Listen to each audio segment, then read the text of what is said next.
Good morning. Hope you're having a great week. It is Wednesday, June 17th, 3:22 a.m. Central Daylight Time, local time here in West Memphis, Arkansas. I just topped off fuel.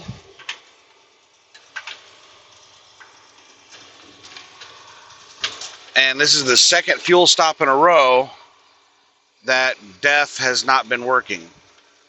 So I'm at half a tank of DEF, which is really low for me.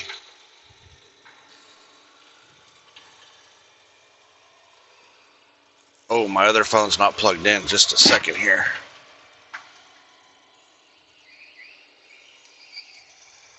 I've been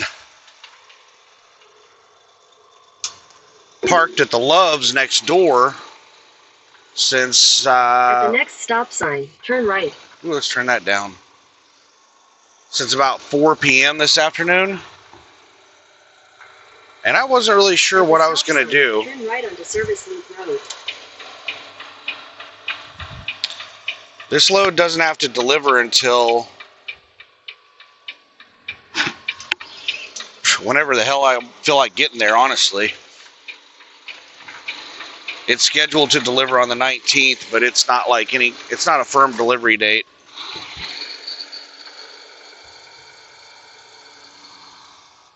So I've got like 2 days to drive 500 miles.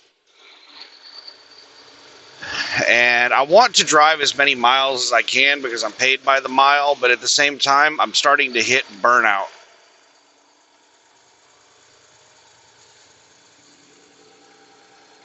So when you've been working like 90-hour weeks for several weeks in a row, which I'm sure most of you are familiar with if you're a truck driver. At the next stop sign, turn right.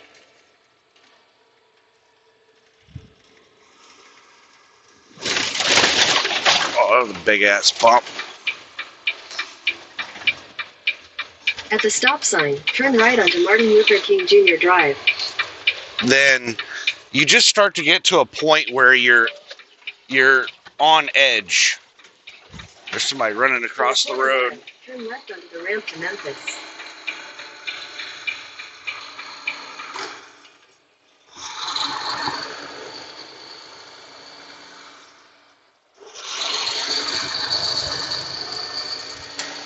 You just start to hit a point of burnout where you're just kind of on edge at all times. And things affect you more than normal. You know, whenever like you hit bad traffic, you just get in a worse, like, that's the point that I've gotten at. Well, that's the point that I've gotten to. Is I've hit my threshold where I'm just like always at the point where I'm about to snap. Turn left onto the ramp to Memphis.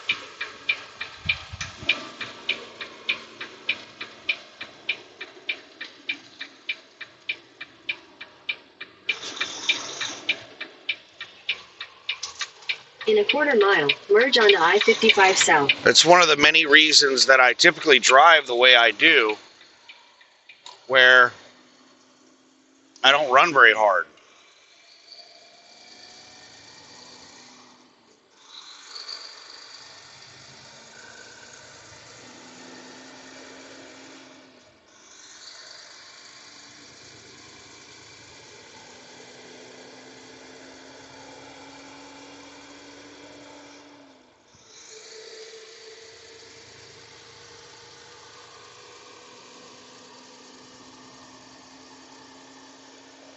For those of you who don't follow the channel, let me get on the interstate here and I'll explain.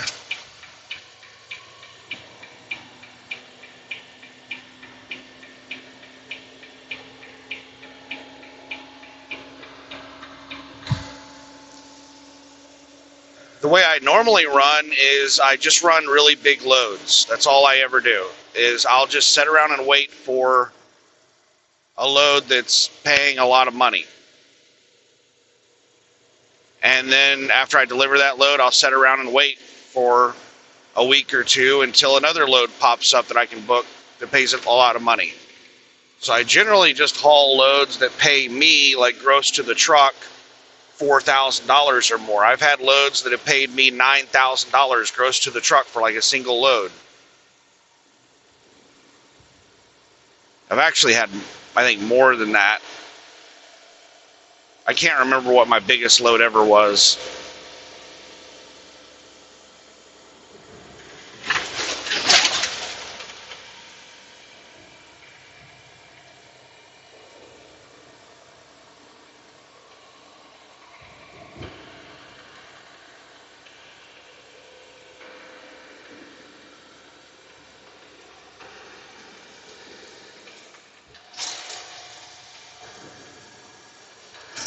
I'm still trying to get up to speed. I'm getting passed by all these slow-ass 65 trucks.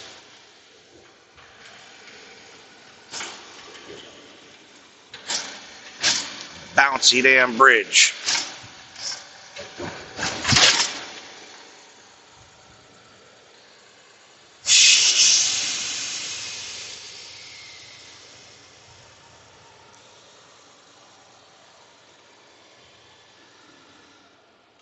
Come on, XPO, move your ass over. I'm slowing down.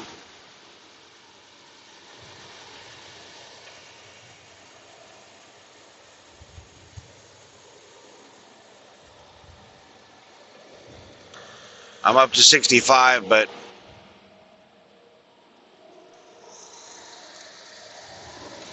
I'm staying right here to leave XPO room to move over. Once XPO moves over, I'm probably going to pass him. You fucking idiot, you almost hit me. This idiot's going to pass XPO on the right.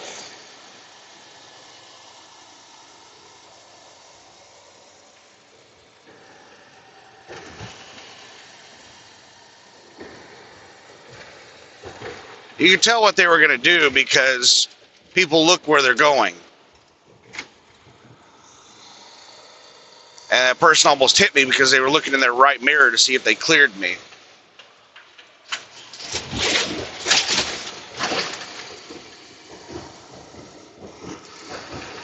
I'm not going to try to speed up or pass. The speed limit's actually dropped down to 55.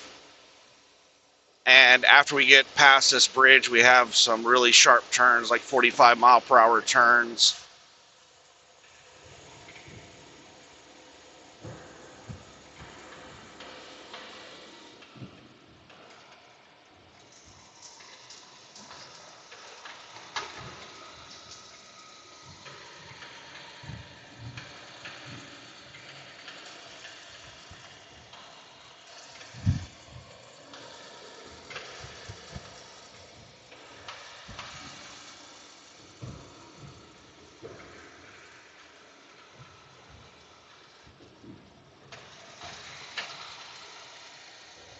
So yeah, the way I normally drive is ultra casual.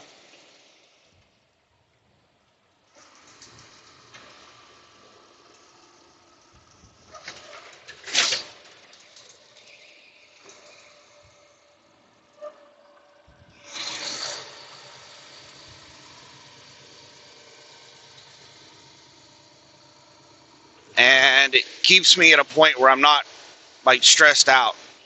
I'm not on edge. I'm relaxed all the time. I usually take a ton of time off.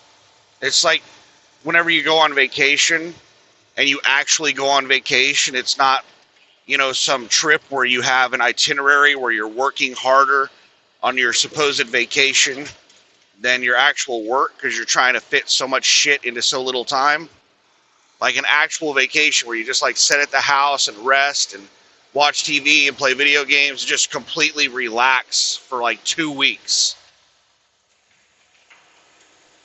You know how you feel when you get done with that? That's how I always feel. Because that truck behind me was hauling ass and flying up on me, and it was going way too fast for that 45 turn. It's freaked the shit out of them. Now they're like a half mile behind me. They were They were right on my ass when we were crossing that bridge. Now they're like, damn, that caught me by surprise. I better slow down.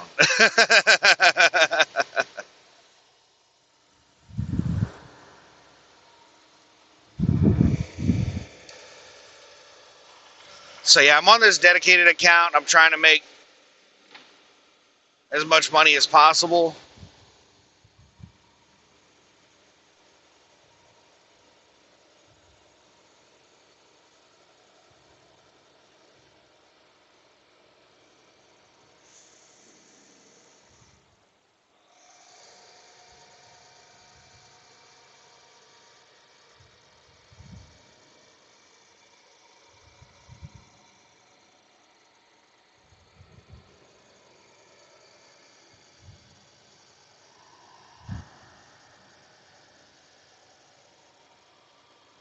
So I've been running like a normal truck driver for the last month and a half. Hasn't been quite a month and a half, a little over a month. And I'm already starting to get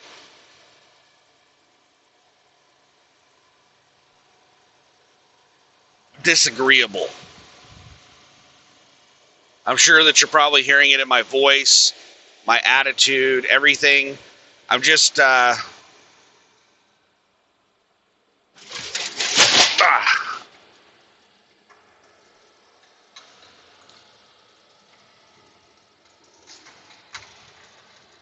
big ass speed bumps. Fuck, man. These are some big ass like bumps in the road.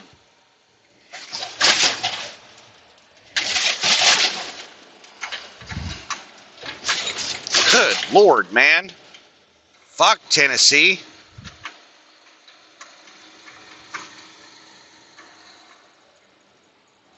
And even on these really big ass bumps, my suspension isn't bottoming out like it was on that last trailer. I don't know what it is about that trailer type or how they loaded it or whatever, but there's been 2 trailers I've hauled that have, like, every time I go over a bump, it bottoms out my suspension.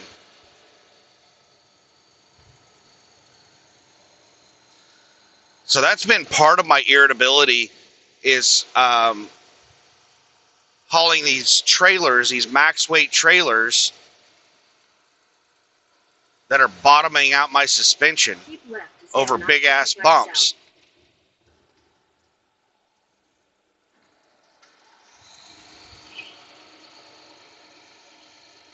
Continue for 6 miles.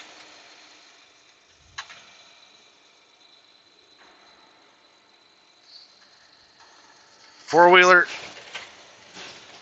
do or don't.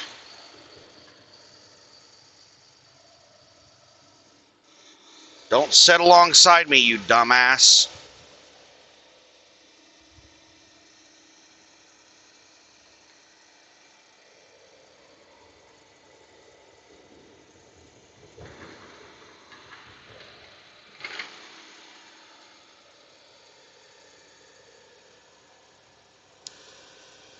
So yeah, going over really rough roads with a heavy load where like the truck is bouncing and slamming really hard, that hurts. Like it's painful.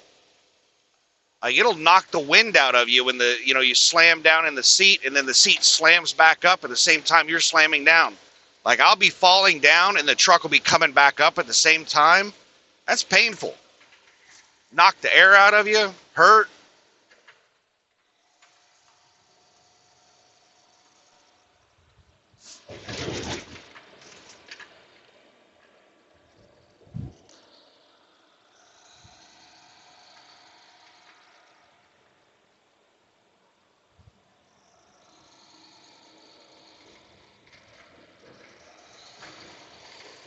These stupid ass four-wheelers out here driving like 20, 30 over the damn speed limit.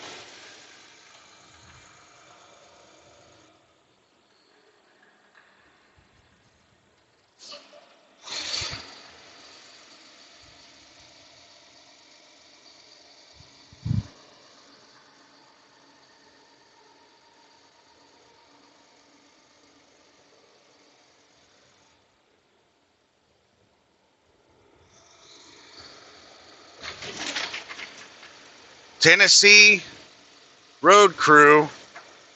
You guys adding in some more fucking speed bumps, you dumb shits?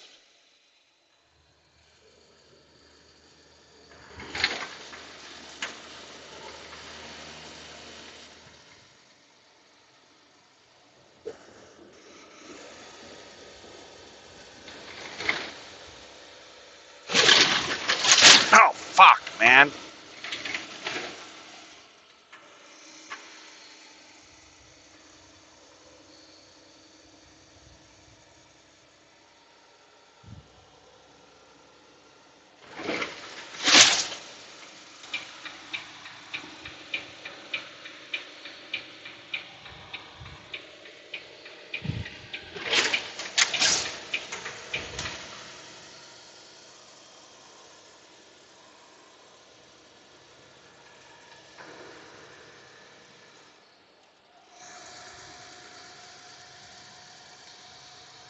So yeah, my irritability level is really high with hauling these max weight loads, running so many hours, having to deal with these live loads, these carbon plants, having my trailer stolen from me, sitting and waiting for trailers, waiting to unload, waiting for empties.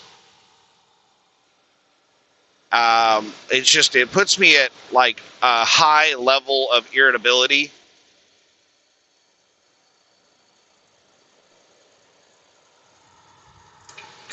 To the point where I'm just ready to snap at any time. In 2 miles, use the right lane to take exit 21 for US 78 East, Lamar Avenue toward Birmingham.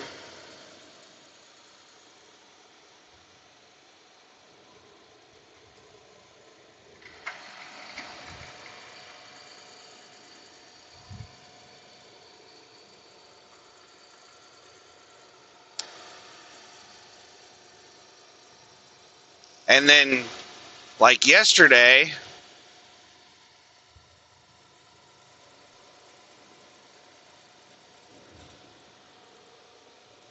it was stop and go traffic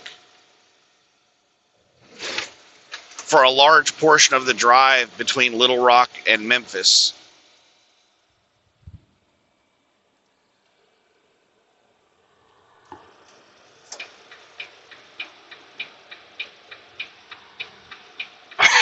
Excuse me. So that was really frustrating. And because of that experience yesterday, I was like, fuck, man, I'm doing nighttime driving the rest of this drive. I'm not driving during the day. Screw that. Not dealing with this crap. So once I got to Memphis, I was planning on putting the truck in the shop, but the shop there was closed. So I just ended up sitting at the Loves. I was like, well, I don't want to drive right now. It's like 4:30 p.m. It was almost rush hour, and I didn't want to drive across Memphis during rush hour. So I was like, I'm just going to wait out rush hour. And then I sat there thinking about it, and I was like, you know what? Maybe I'll just take a 10. Or maybe I'll do this, or maybe I'll do that. I thought about a whole bunch of possibilities. And then I looked at how many miles I had left. I only had like 583 miles left. In a quarter mile, merge onto US 78 East, Lamar Avenue.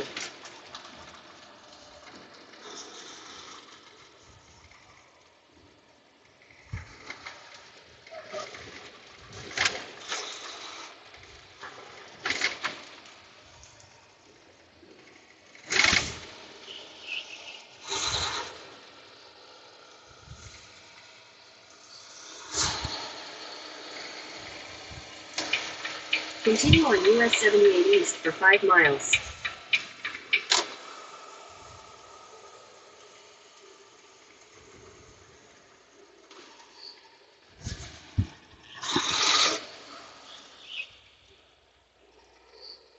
I don't know why this four-wheeler hopped in the lane behind me. Monkey see, monkey do, I guess. I have reasons why I got into this lane, but I don't know why a four-wheeler would get behind a slow-ass truck.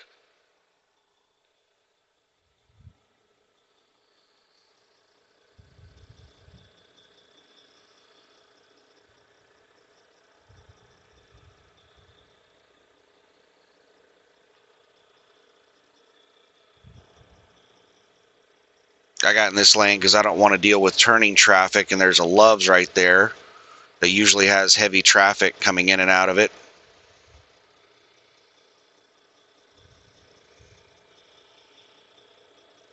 So when I'm driving on city streets, I prefer to be in the left lane or the center lane.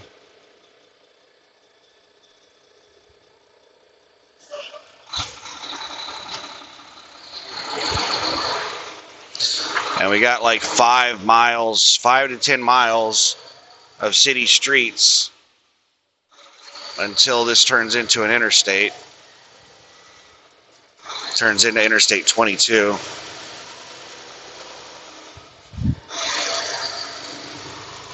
Oh, that four-wheeler's eyeballing that right lane that they pulled out of to get behind me. I'm like, that's a really nice lane. This fucker's really slow. They just jumped over in the right lane and then turned into Love's. So they were like really in the wrong lane.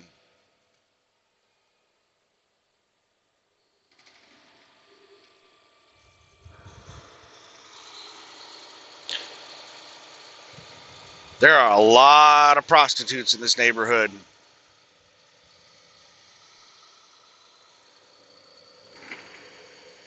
Like that Love's right there. A lot of prostitutes hang out at that Love's. It's one of the few places that I see prostitutes. Like, it's... Lot lizards are not as common as they used to be. You know, there are some truck stops that have lots of them, but most truck stops you don't see lot lizards at most truck stops.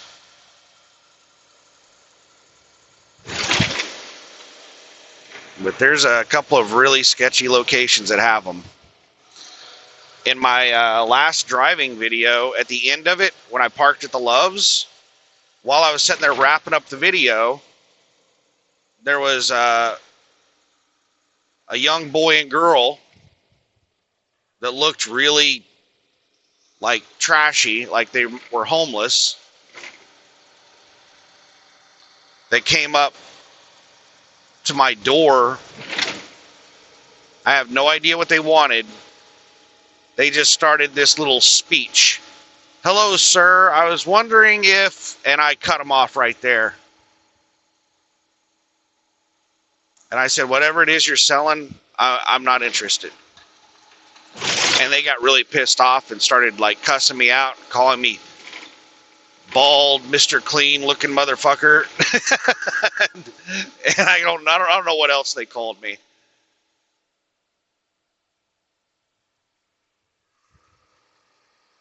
And then they just glared at me. They just stared me down. And then they walked down the row of trucks.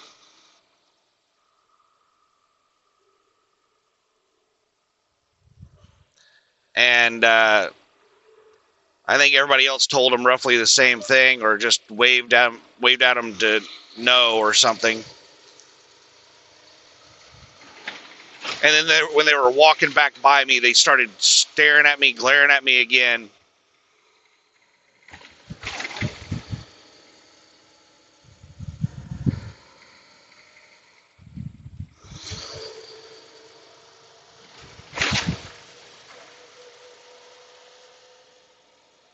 Maybe it was a prostitute and a pimp, or her boyfriend pimping her out, or whatever. I don't know.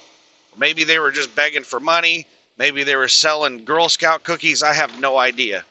But whatever it was, I was not interested. JB Hunt just about drove off into the damn median.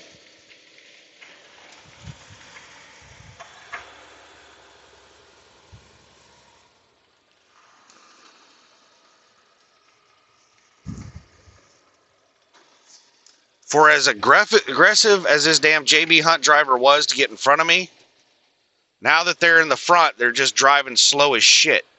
Speed limit's 40 and they've been doing like 30.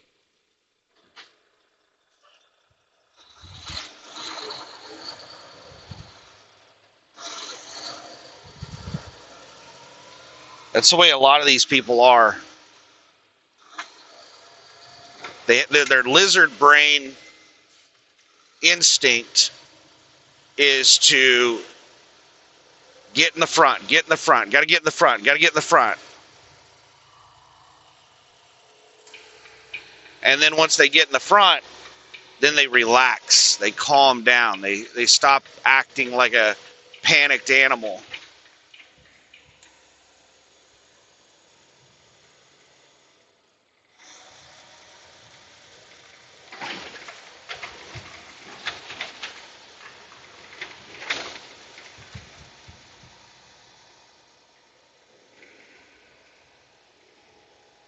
Now they're driving fast. Speed limit is still 40. And they're going like 50, 55. I don't know how fast they're going. They're pulling away from me. I'm doing 44. Oh, speed limit is 55 now.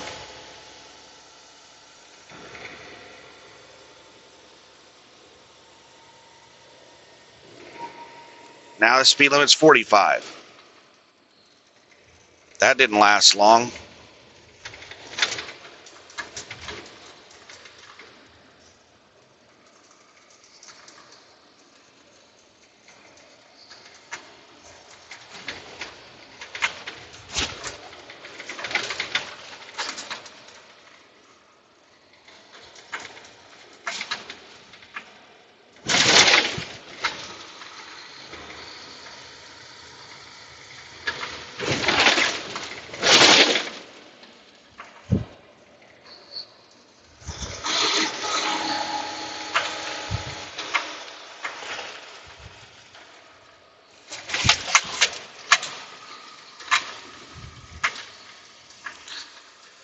All right, light, turn green, turn green, turn green.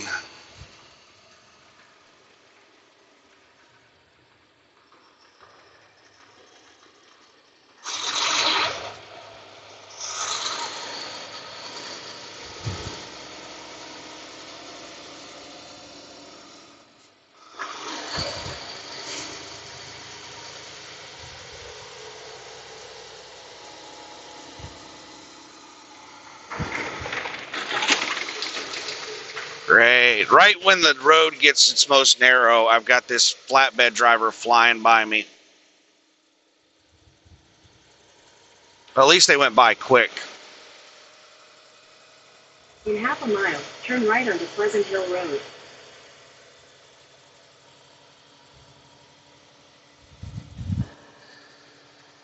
So what's the plan for this drive shift? I don't have a plan aside from make it through Memphis. Make it to Interstate 22. I want, like, in the middle of the night, why is Saya slamming on their brakes?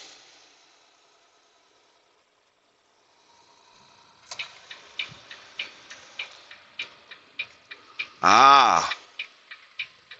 Turn right onto Pleasant Hill Road. Fucking red light. My bad. I would not have gotten out in this damn left lane.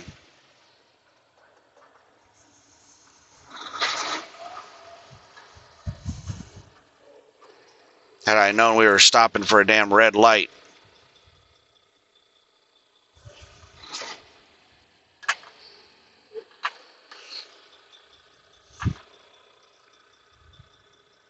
My bad, I screwed up. Trucks should not be double stacked in the lanes. You should, all trucks should be over in one lane, unless traffic is like really heavy. Then you don't want to have like a mile long of like trucks in one lane.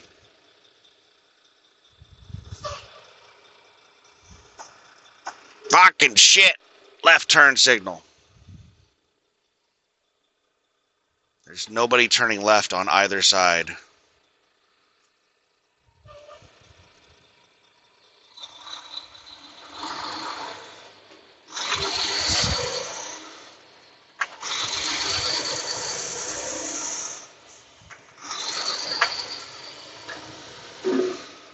In a quarter mile, turn right toward East Shelby Drive.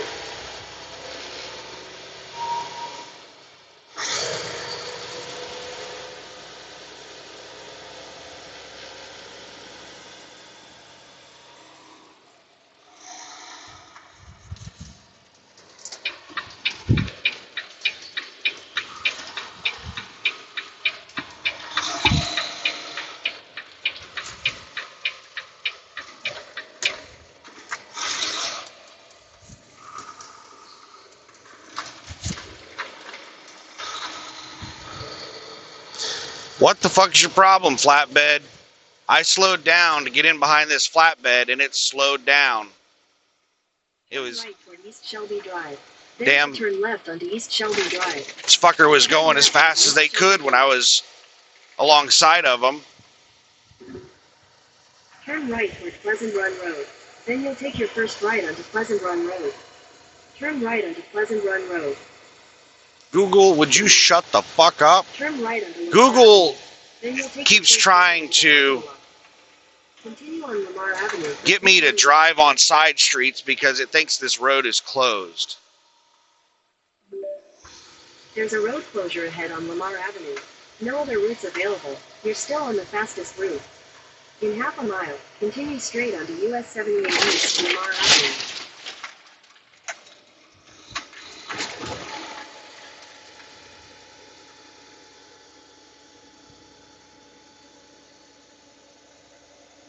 Yeah, Google's got some bad information. The road is not closed.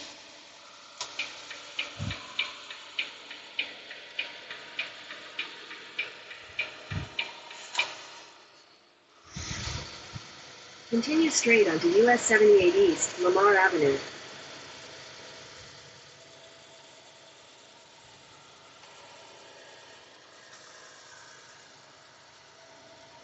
Continue for 65 miles. All right, I think it's about to turn into an interstate. Still a highway right now, but no, we still have stoplights. 55 speed limit.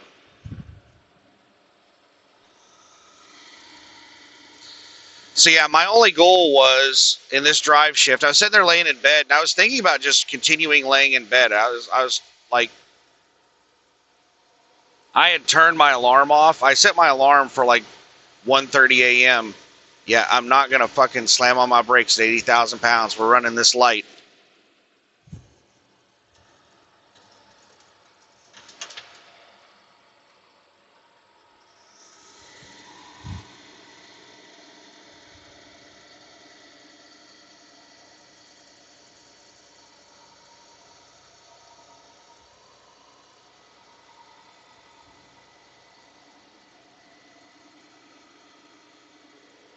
Hopefully that's the last damn light we have to deal with. But my alarm went off at 1:30. Welcome to Mississippi. And I just turned it off, and I was like, I'm going to go back to sleep. I don't have to deliver this load for like 2 days. And I already told them I'm going to be a day delayed because I'm going to put the truck in the shop. So I got like 3 days to deliver this damn load, and I've only got 583 miles to go.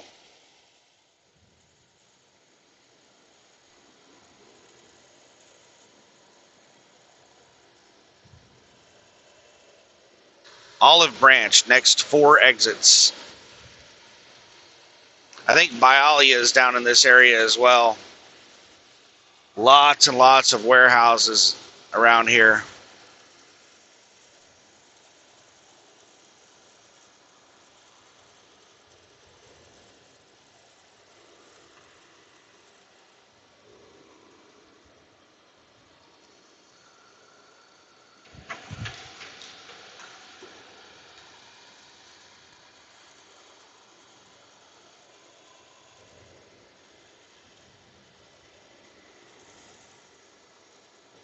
Way station coming up.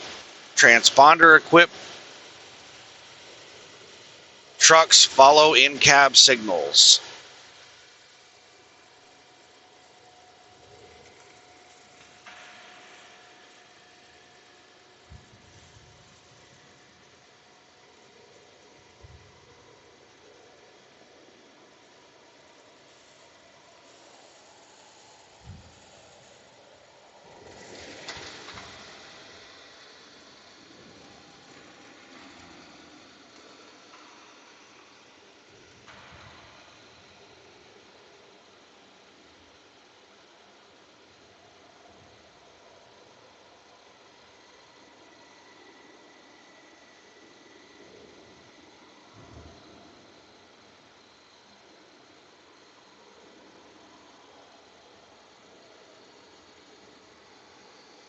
Where in the hell did the way station go? I haven't seen one. Oh, there's a sign up ahead.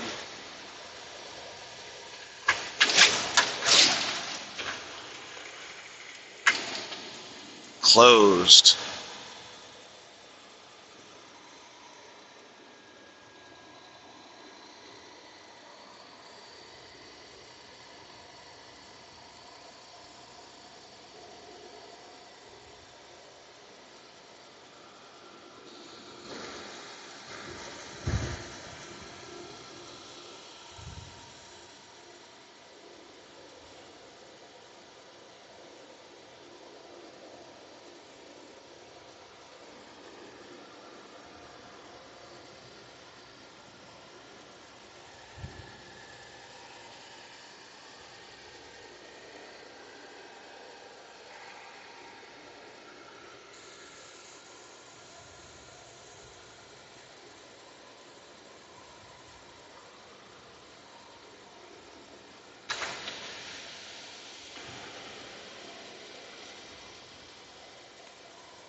So, I don't.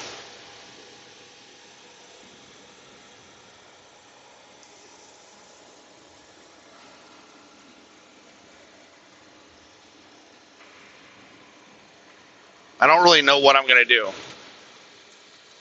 It's whatever tickles my fancy today.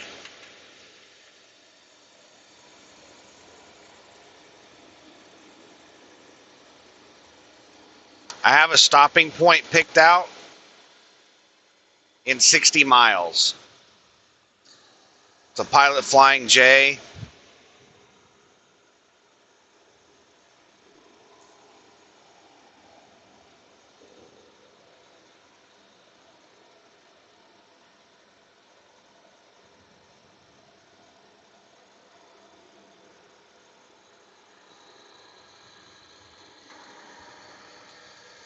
And I picked out that just in case all I felt like doing was just driving through Memphis. Because I was just going to set all day and just drive tonight. I was like, you know what? In order for me to get there, I need to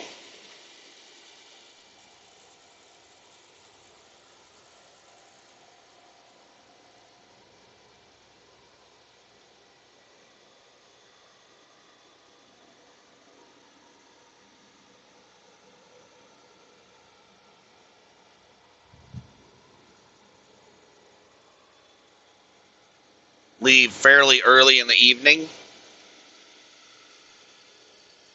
And that means I'm going to be dealing with Memphis traffic. So if I just go ahead and drive past Memphis right now in the middle of the night,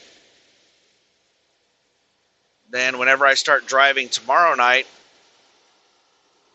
I don't have to worry about Memphis traffic. This looks like an Amazon Prime with a lift gate. Is it a box truck? Yeah, it looks like it might be a box truck.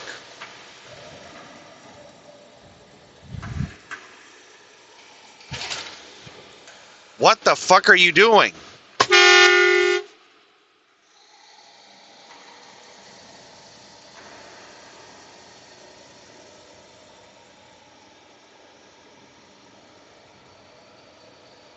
Stupid jackass.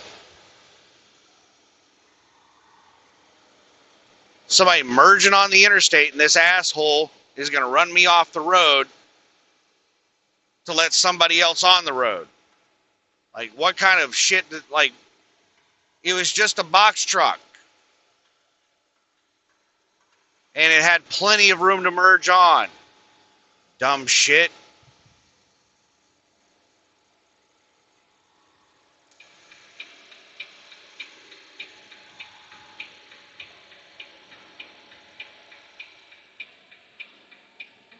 Amazon Prime.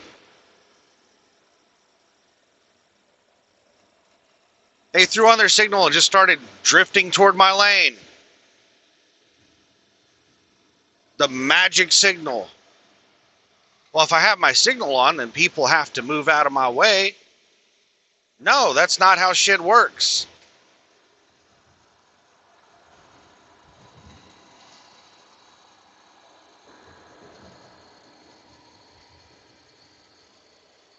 Made me slam on my damn brakes while I was passing that idiot. It wasn't even a box truck. It was a four-wheeler, I think, that was merging on.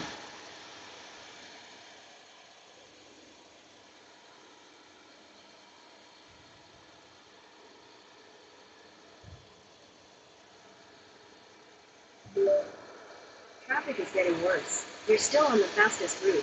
You will now arrive at 4:52 a.m.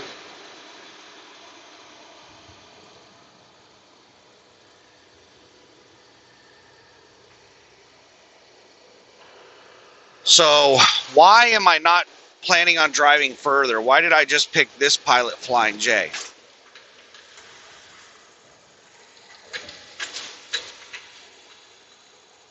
Well, I just picked this Pilot Flying J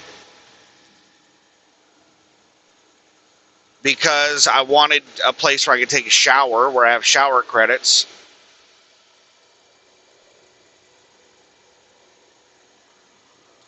So I was looking specifically for Pilot Flying J's, and all of the ones that I was looking at, I was looking for something on interstate. Well, I looked at the ones that were past Birmingham, between Birmingham and my delivery location, and they were really bad Pilot Flying J's. They had either the parking lots were really small or tight, or they had a lot of bad reviews. Like one of the places I was looking at stopping, a lot of the reviews said that their showers don't work. Like they don't have showers at this location. I'm like, well, that's the entire reason I'm planning on stopping at a Pilot Flying J, so that makes it to where I don't want to stop at that one.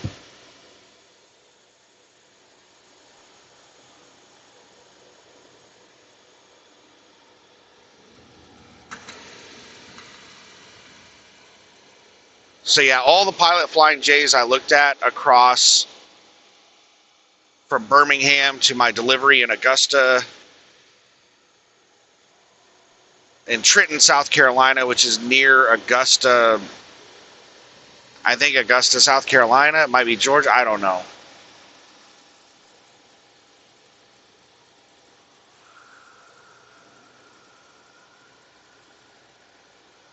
But probably about 100 miles east of Atlanta.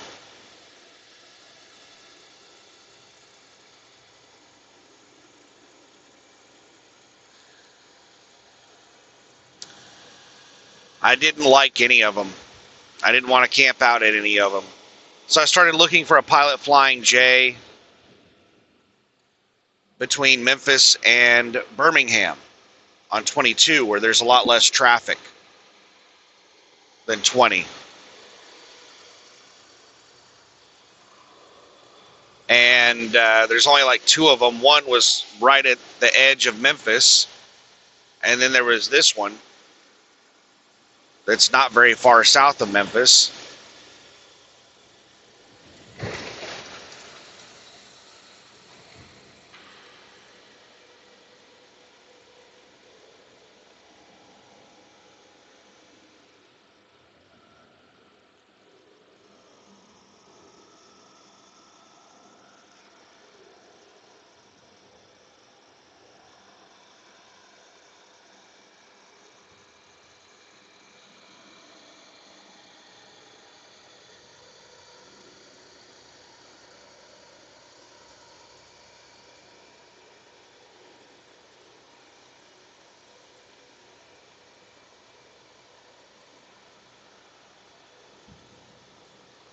So yeah, I'm not sure what I'm going to do. I might feel like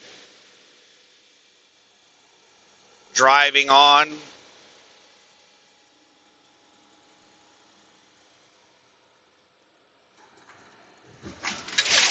I could make it all the way to the receiver today, but I don't know what the receiving hours are.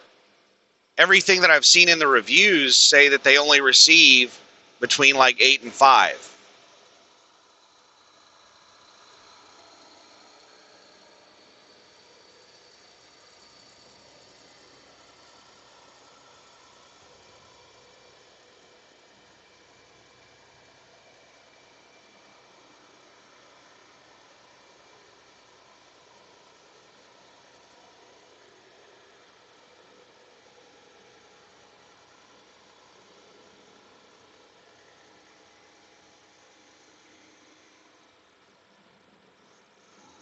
So I'm not.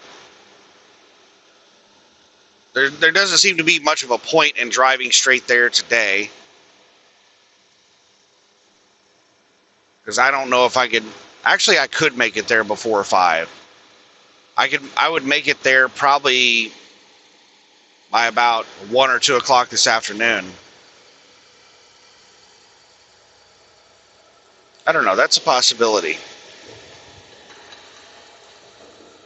But I'm just wanting to do nighttime driving. I'm not wanting to deal with, all right, this asshole is now just like, I was catching up with this person pretty fast.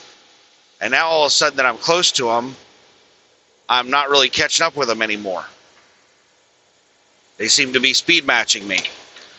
This is the asshole that back there in the stoplights was going fast whenever I was out in the left lane. And then as soon as I dipped in behind them, they slowed way down. I hate jackasses like this.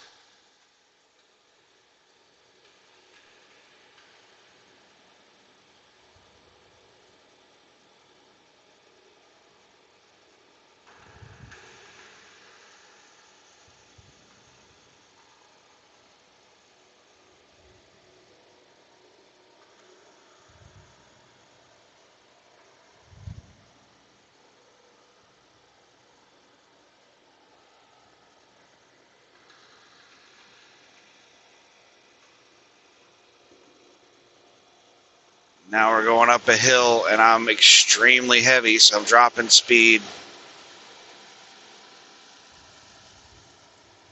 down to 65. This fucker is just going to make this pass a pain in the ass. Between me being heavy and them speeding up every time I get close to them, I'm going to have to, like, speed up to 75 to get around this fucking idiot. Sorry for the language. This is what I'm talking about on the irritability. Like, I'm at my edge already. So every little thing like this just pisses me off. Like, it pushes me past my limit. That's one of the many reasons I quit my last job, was because my last job, there were so many negative things about the job. I just dreaded going to work every day.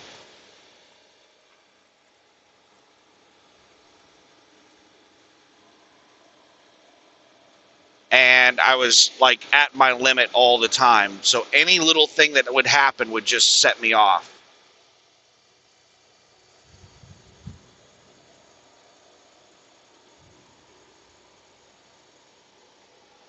And I got tired of living like that. Like, that job wasn't like that the entire time I worked there.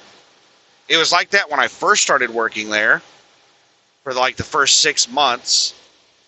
Because when I first started working at that job, they were understaffed, and it was mandatory overtime.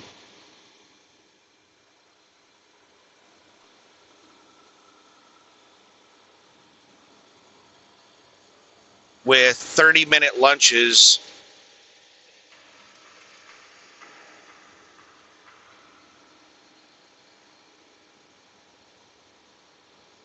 And you had to work an extra day every week. Like, not only did you have to work an extra 30 minutes for a shortened lunch, you also had to work an extra shift every week. And after like 6 months of that shit, and being extremely busy and being pressured by management to take more phone calls because of how busy we were. Like after like 6 months of that, I was cussing out my managers. I was cussing out customers. I'm surprised I didn't get fired. I told him, like, I had a manager who was like, you can't talk like that to customers. I was like, I don't fucking care. I'm tired of this shit, and I'm about this fucking close to walking out of this bitch right now. I told a manager that. And the manager, like, begged me to, relax and, like,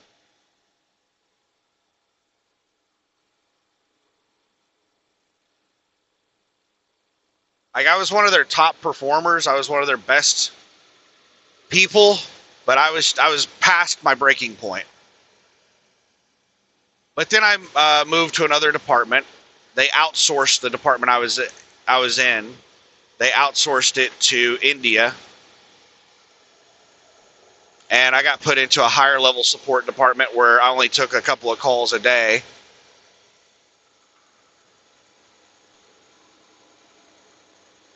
This jackass flatbed has sped up again, trying to keep me from passing.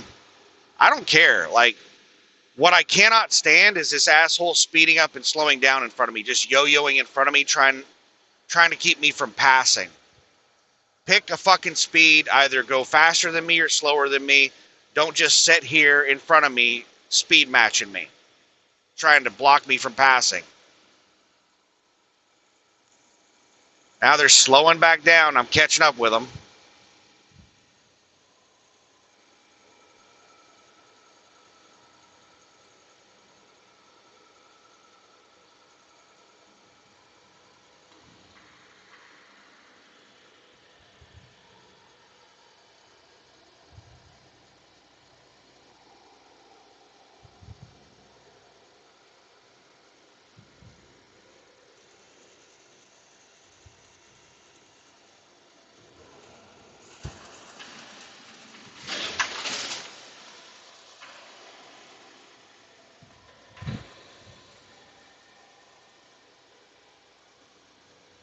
This is the four-wheeler that merged on that Amazon tried to run me off the road to let on.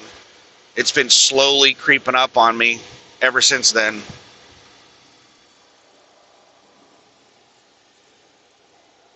But yeah, for a large amount of time that I worked there, like I enjoyed my job. But it was the last few years that I worked there, I couldn't stand to go to work. I just really, really hated it. I couldn't stand the people that I worked with. And that's one of the reasons I decided to start my own business, is I didn't want to, like, I've had many jobs in the past where I just, every single day that I would wake up for work, I would just sit there and lay in bed for like 5 minutes thinking, do I want to use a sick day? Do I not want to go to work bad enough today that I'm willing to use a sick day? Every single day was like that at these shitty jobs I worked at. And I've tried to avoid working at jobs where every day that I wake up, I have that thought. And I'm starting to get to that point with trucking right now where every time I wake up, I'm like, do I want to just turn the alarm off and go back to sleep? Like, normally for me, it's just, the alarm goes off, wake up, and I'm just trying to get ready as quickly as possible. It doesn't even cross my mind to go back to sleep and not drive. But here recently, I've gotten to that point where every time my alarm's going off, I'm sitting there thinking, should I just go back to sleep?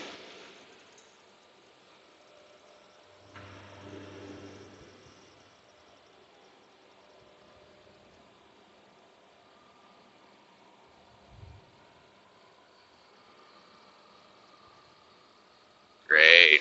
Getting jammed in by this slow fucker that's passing me because I'm heavy. I'm going slow uphill.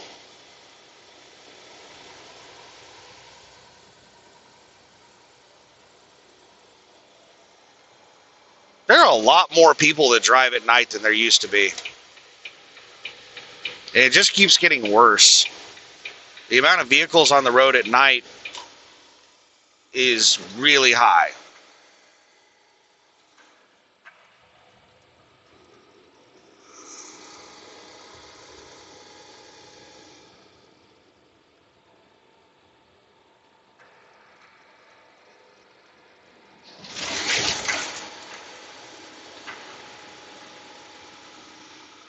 Like in some places, it feels like daytime traffic is lighter than nighttime traffic.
The fuck is this idiot doing?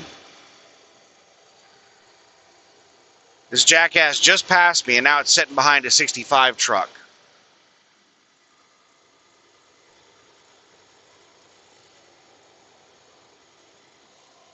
And I don't want to pass them and sit here and play leapfrog with them. So I slammed on my brakes and got in behind them, and they're still fucking sitting behind this slow-ass truck.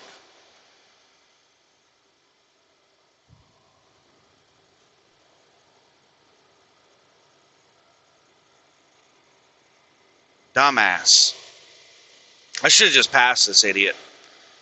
I would have been able to maintain speed, but slamming on my brakes and slowing down going uphill, I could have gone up this hill at like 70, but now I'm going up this hill at 64 because I had to slow down to 65.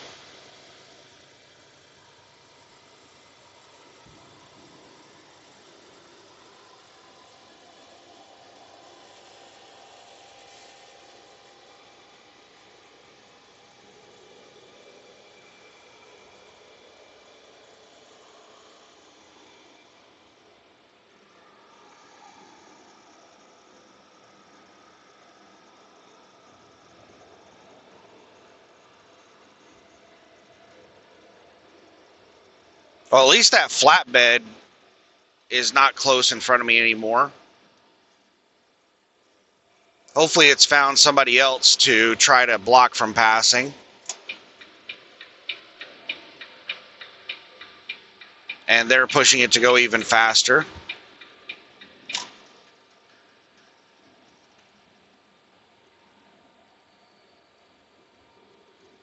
The fuck, FedEx? Why in the hell did FedEx bright light that truck? Don't fucking bright light me, you stupid jackass. They didn't even just flash their lights. They turned their high beams on for like 3 seconds.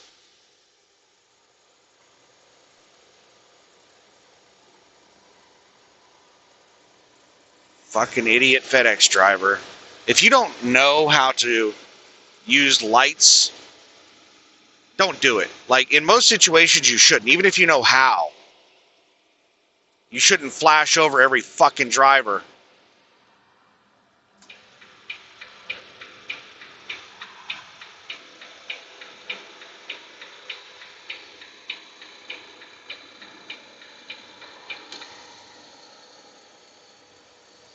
But don't ever flash your high beams at anyone.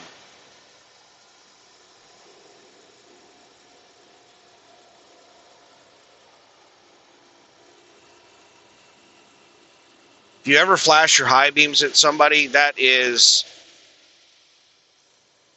anger. That's like road rage.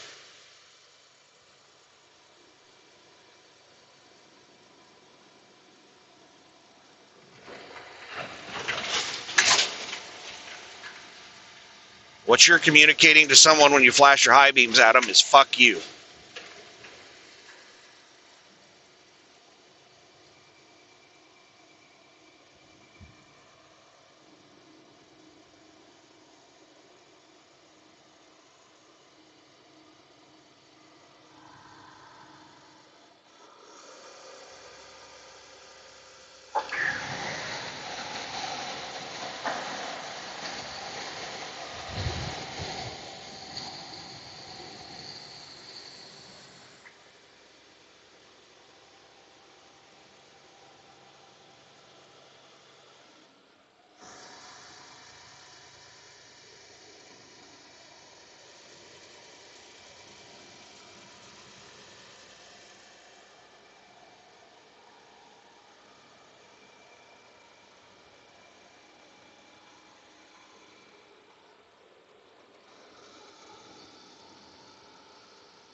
So yeah, I'm in the mood to keep on driving past this Pilot Flying J, but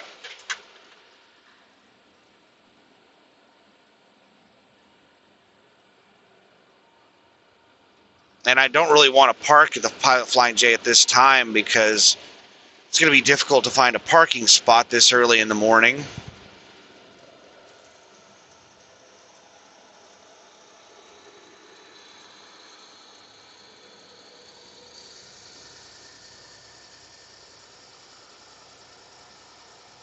But the problem is that if I continue on, I'm going to be driving into Birmingham during rush hour.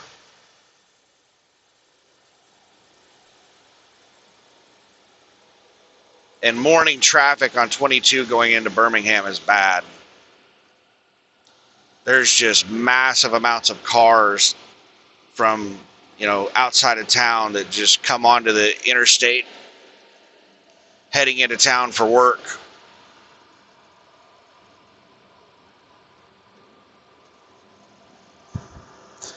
And I only slept for like an hour or two, so I'm probably going to be getting really tired in a couple of hours.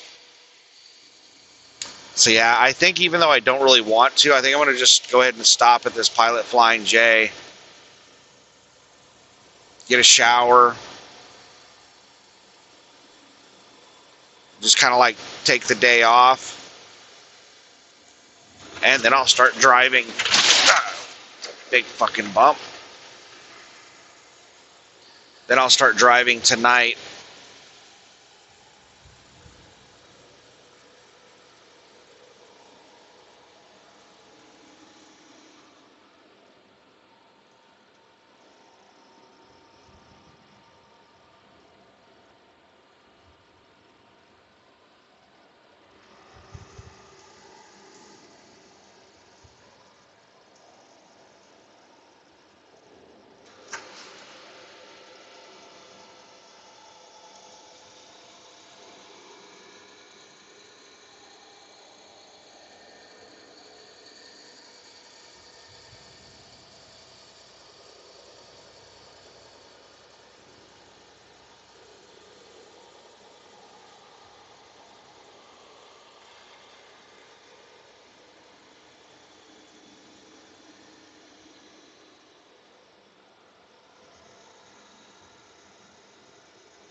Alright, we just drove into some fog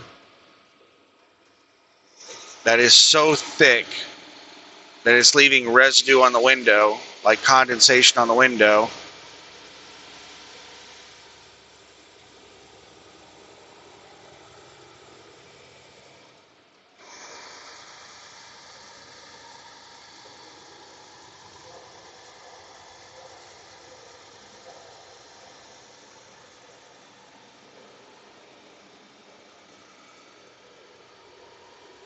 Why is this jackass in the left lane?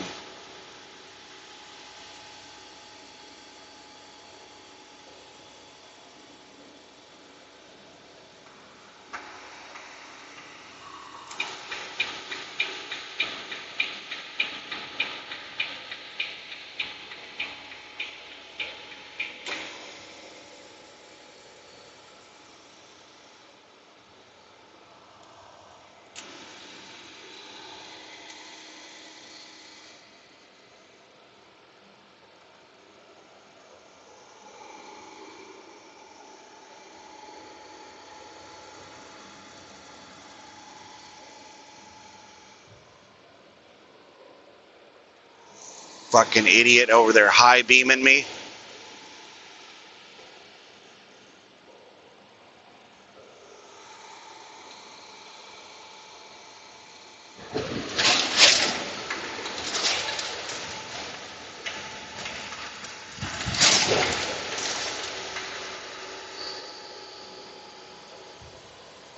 Oh, now the four-wheeler wants to go fast. Now that they have a vehicle to follow, now this four-wheeler has sped up.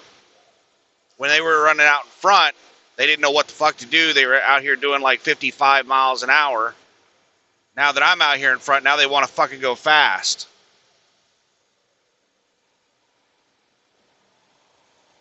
Stupid jackass. Can't see. And they're just sitting here along my left side speed matching me.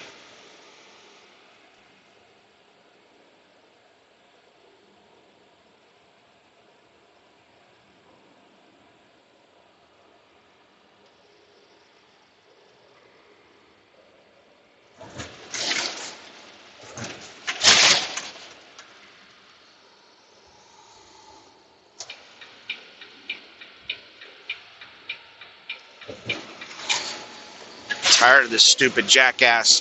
They keep throwing their fucking high beams on. So I'm gonna move over in front of them so I don't see their high beams anymore.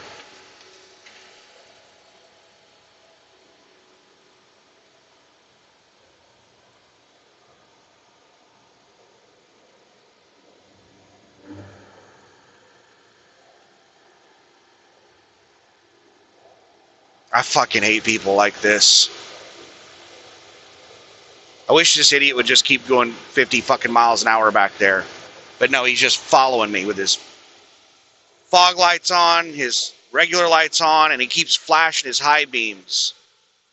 Because he can't tell, like other people that have their high beams on, he can't tell whether or not they have their high beams on. So he keeps flashing other people's fucking, because he thinks they have their high beams on and they don't.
They moved over to the right lane finally.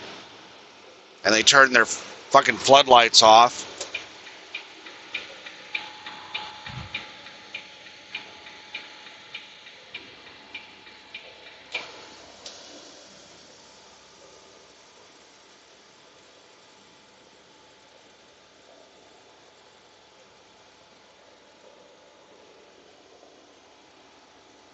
I hate people that follow me.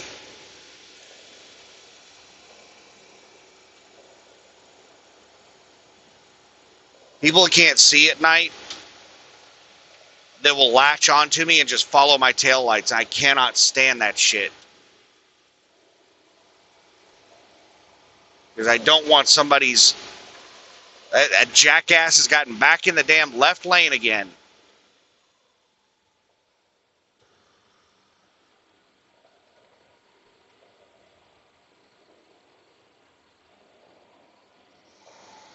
Alright, hopefully I can... Alright, they've fallen pretty far back. He flashed his fucking high beams again. He thinks we're buddies or something. I put on my signal, and he flashed his high beams at me. Don't be a dumbass and flash high beams at people. If you're doing that, stop. You don't know what the fuck you're doing if you're flashing high beams at people.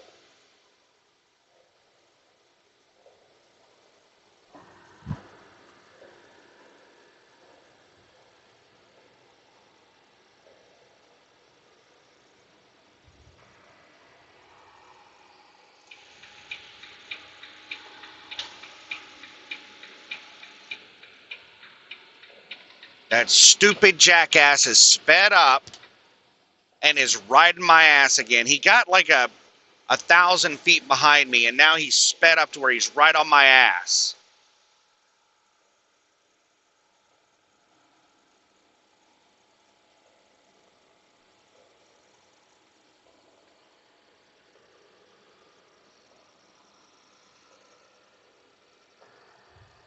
Oh my God, I hate this fucking idiot. Sorry. Like I said, man, I'm at my breaking point all the time. Stupid little shit just pushes me over the edge. And this stupid jackass, now this moron is passing me. And when they get in front of me and they don't have tail lights to follow, they're going to get really slow. Now they're just sitting alongside of me.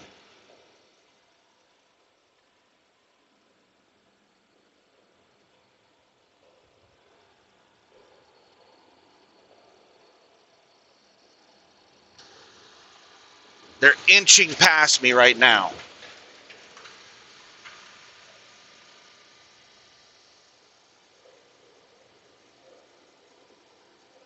I would much rather have them nowhere near me. When they're behind me, I've got their lights in my mirrors, reducing my vision. And when they're in front of me, I'm concerned that they're going to slow down to like 20 miles an hour. They can't see. Now they slammed on their brakes. They don't have any lights to follow. So now they're freaking out. They're slowing way down. So now I have to worry about them being in front of me and like slowing down to 30 miles an hour.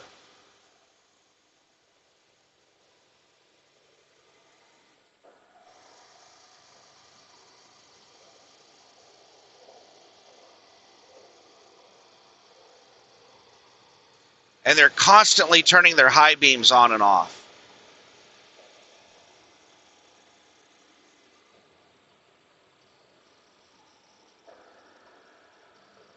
So they're smooth brain.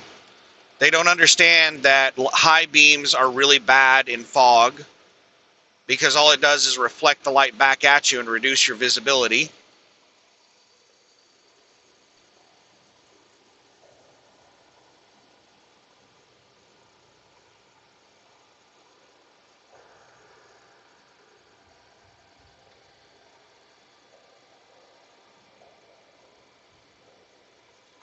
So they are blind and stupid. 16 miles until the Pilot Flying J. I've got a decision to make over the next 16 miles of whether or not I'm stopping at the Pilot Flying J. I wish there was a good stopping point further down the road.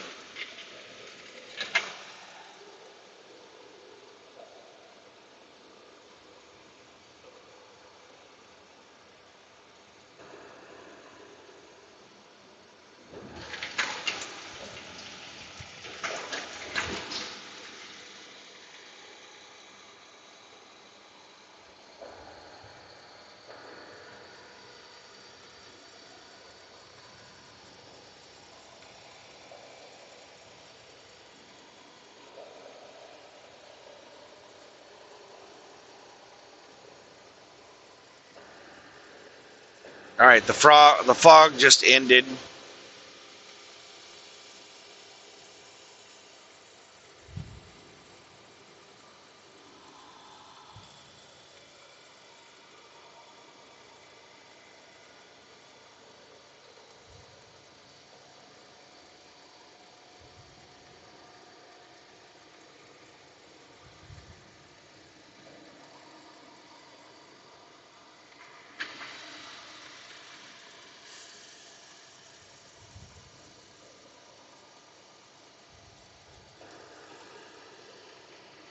And we're going into fog again.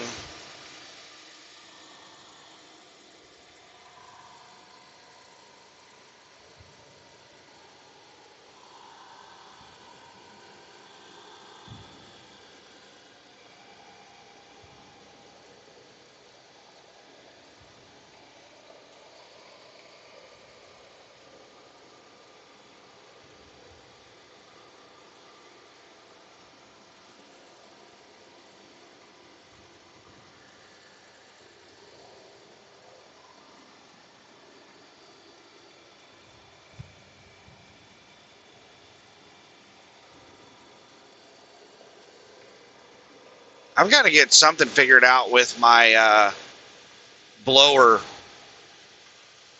I think the blower on my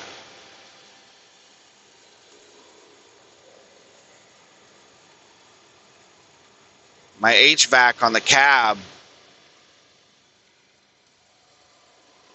is failing.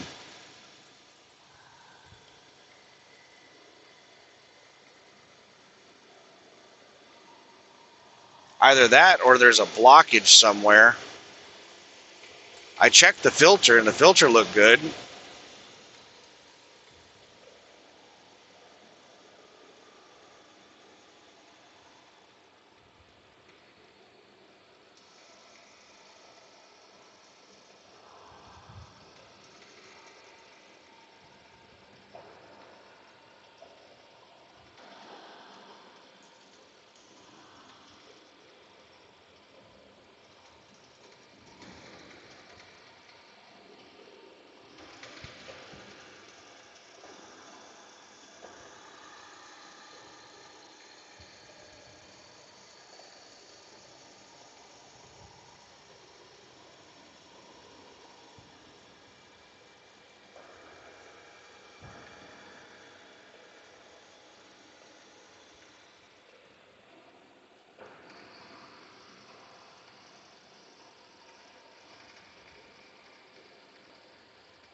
Going through patchy fog, but visibility is actually decent.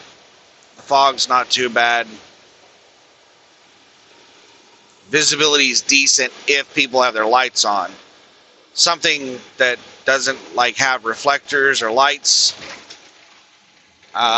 visibility is poor.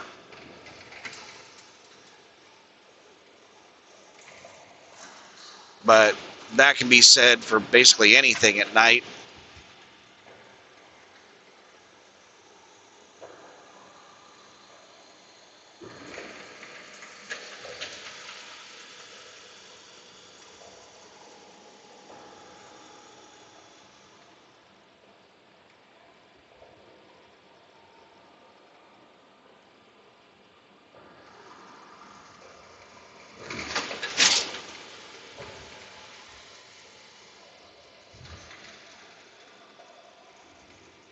So I've got some very bold four-wheelers that have flown up on me because they could see my tail lights, and now they're loitering behind me, afraid to get in front of me.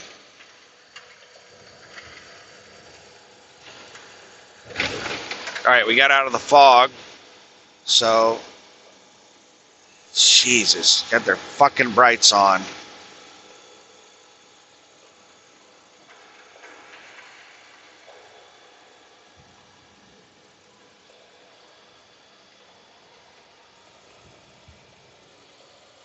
Fucking asshole.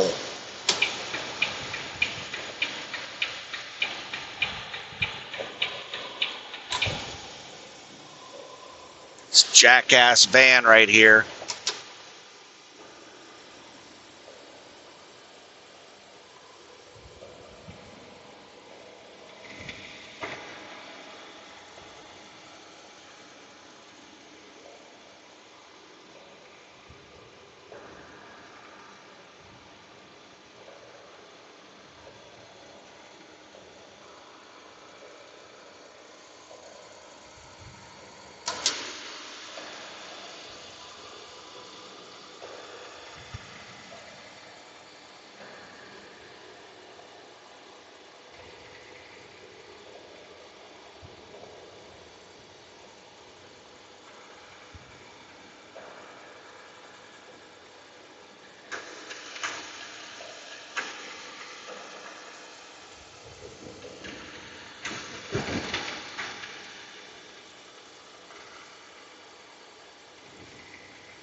I think I'm going to go ahead and stop because I don't want to deal with with rush hour through Birmingham.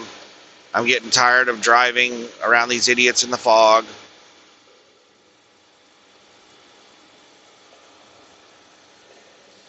And I'm wanting to figure out what in the hell is going on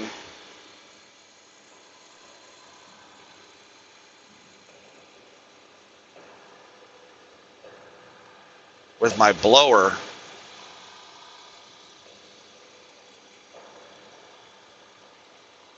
I think there's a blockage somewhere. I need to figure out, like, where else. Like, is there another air filter somewhere that I don't know about?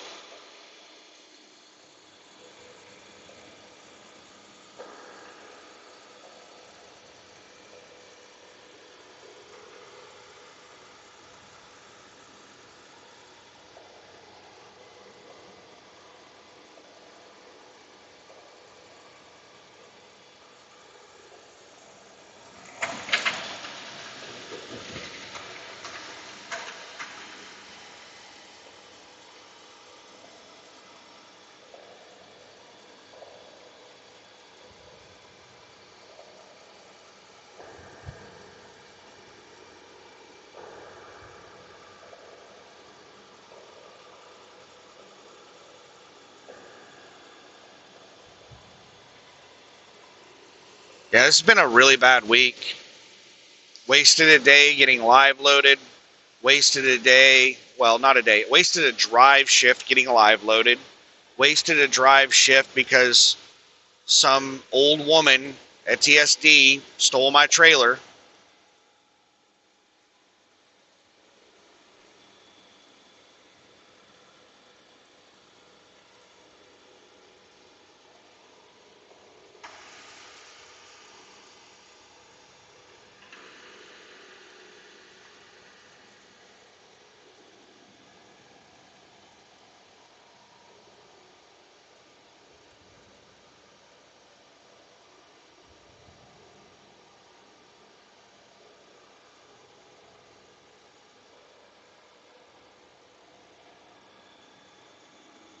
And then I wasted like half a drive shift sitting in traffic yesterday, stop and go traffic with all the accidents and construction across 40 in Arkansas.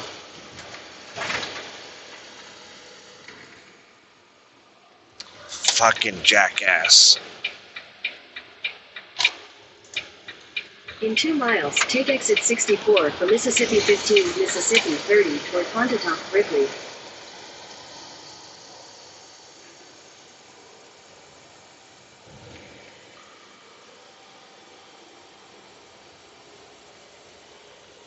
Coming up the on-ramp, and they were going fast enough to merge in front of me, and then all of a sudden they just slammed on their brakes. I was like, what the shit are they doing?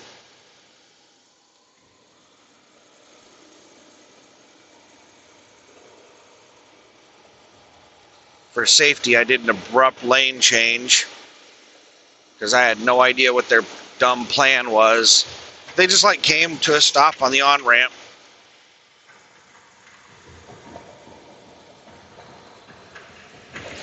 Waited for me to pass and then got on.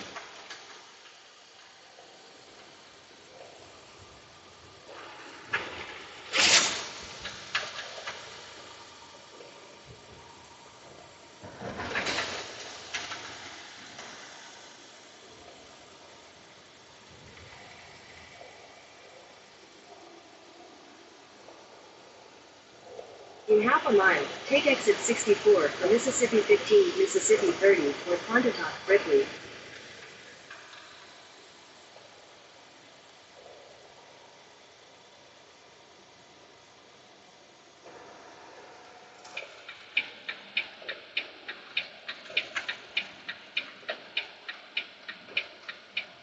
Take exit 64, then you'll take a slight right onto the ramp to Mississippi 15.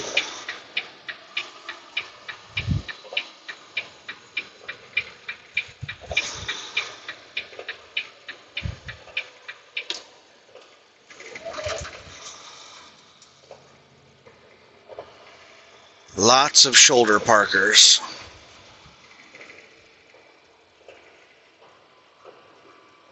Slight right onto the ramp to Mississippi 15, then you'll turn left into the parking lot.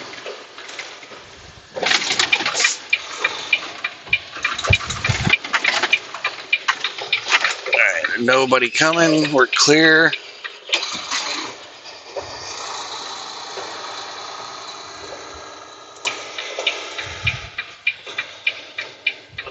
Turn left into the parking lot. Then your destination will be on the left.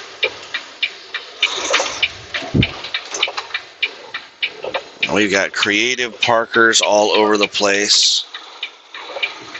I think they've turned this into a single lane entry exit. You probably still fit 2 vehicles through here. Your destination is on the left.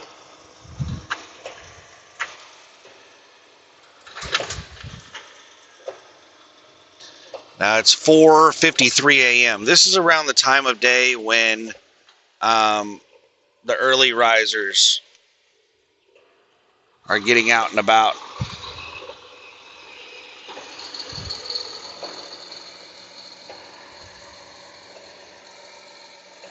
So you might be able to find a parking spot.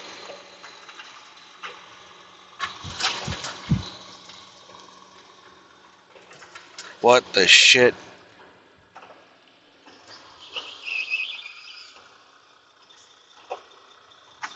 What is this person doing?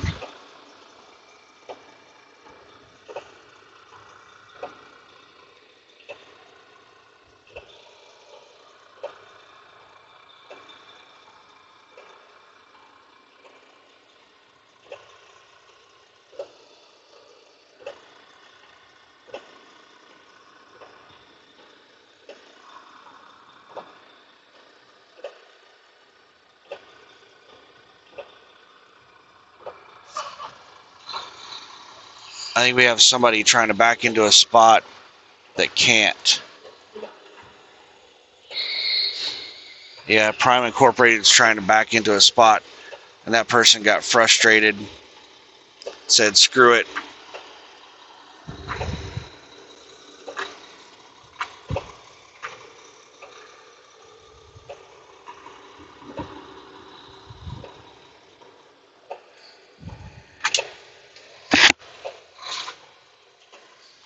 And there's spots open.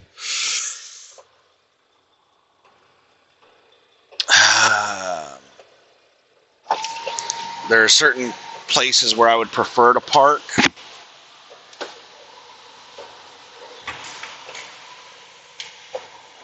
But during the daytime, it may not be that big of a deal. I think I'll just park in this spot. I was wanting to get one of these spots. It's basically a straight back.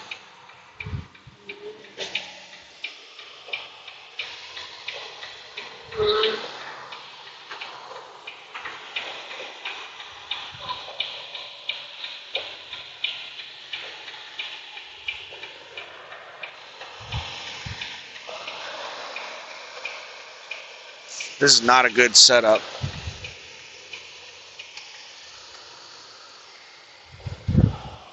And those spots are at a pretty big incline, decline.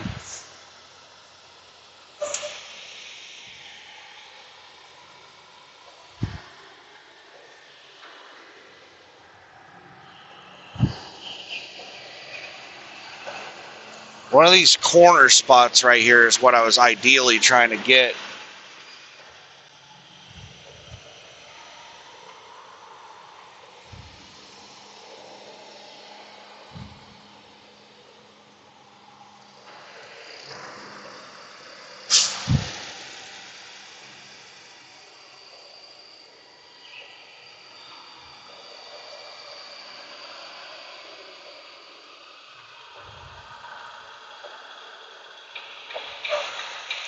I think I'll grab this spot right here.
All right, bit of drama going on. The guy in the spot right next to where I'm backing into, so this made it a much easier back. He was pulling out of the spot, and he just got really pissed off at Prime Incorporated because Prime did not park in a parking spot.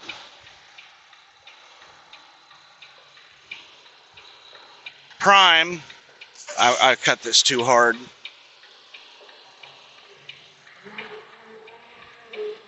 Prime just parked at the end of the row, and that guy couldn't get out of his spot. Well, I think he probably could have. I don't know. He has a longer trailer than me. I have a fairly short trailer.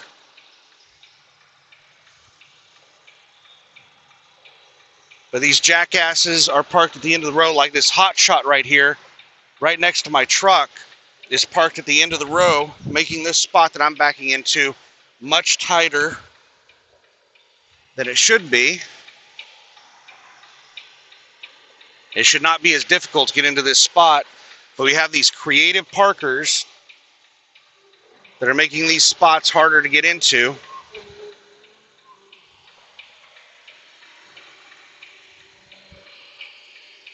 You don't usually see Prime Incorporated doing creative parking. Prime Incorporated are usually pretty good drivers, and that was a team truck, which is most likely a trainee, because that guy, I don't know if you could hear him honking his horn, but the guy that was parked in the spot to the right of where I'm parking at right now, he just pulled out of the spot. He was honking his big horn at Prime, telling him to get the fuck out of the way.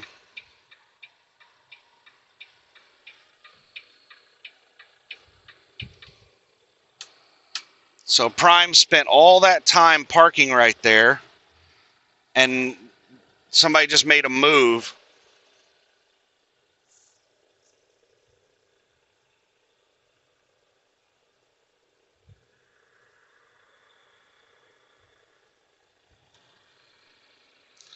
This is the reason I don't like parking at these major truck stops. I usually park at mom and pop truck stops.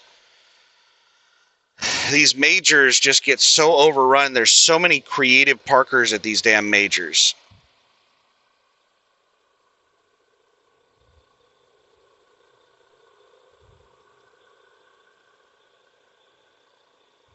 This spot would have been really easy to get into if that hot shot wasn't parked there.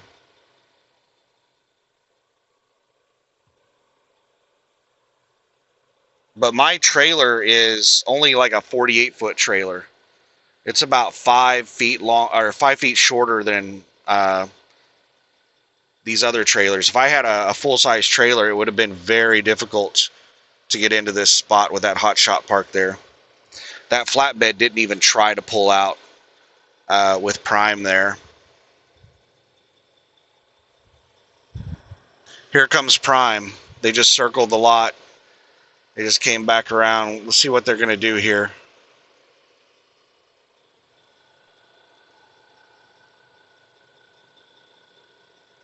No, it looks like there's only one single person in that truck. Is Prime going back for that same damn spot?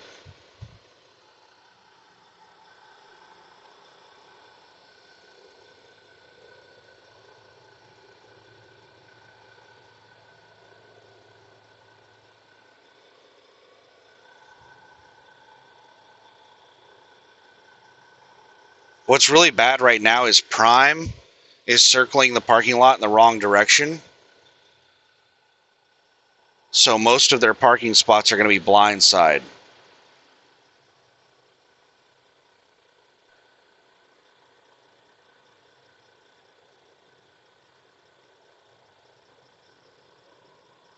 No, doesn't look like they're going to go back into that same spot.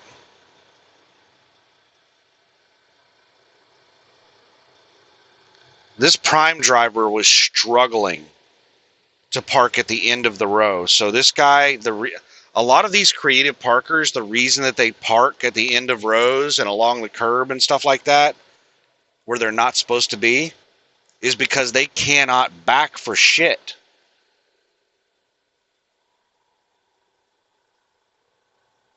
There are lots of open spots, and Prime is not trying to back into those spots.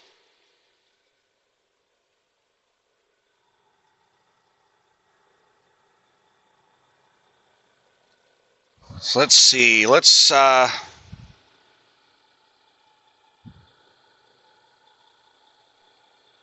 a Google search.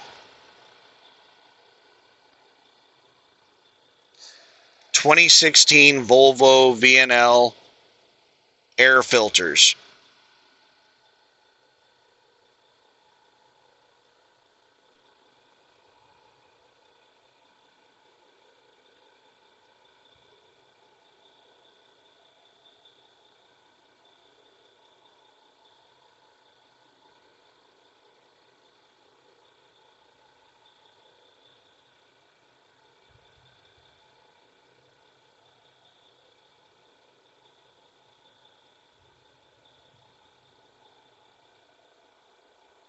Okay, so that's the cabin air filter. I already know about that one. I've already looked at it.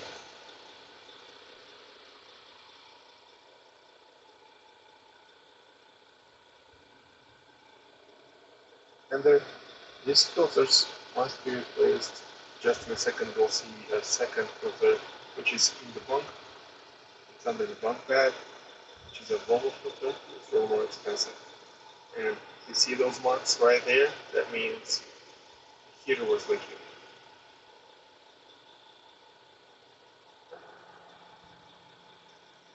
And just in a second we'll see a second filter which is in the bunk. It's under the bunk bed, which is a Volvo filter. It's a little more expensive. And you see those marks right there? That means the heater was leaking. Like button is where you'll show appreciation. And if you don't want... So it's only showing the two filters I'm aware of.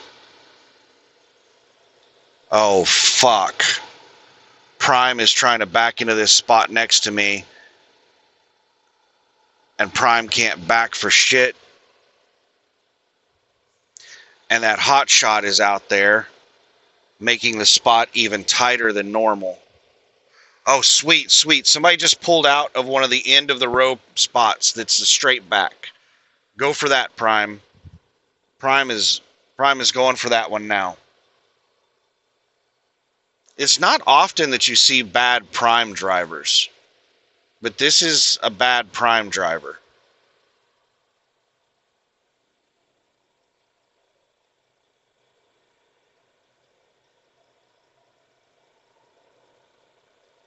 Where the fuck are you going, Prime?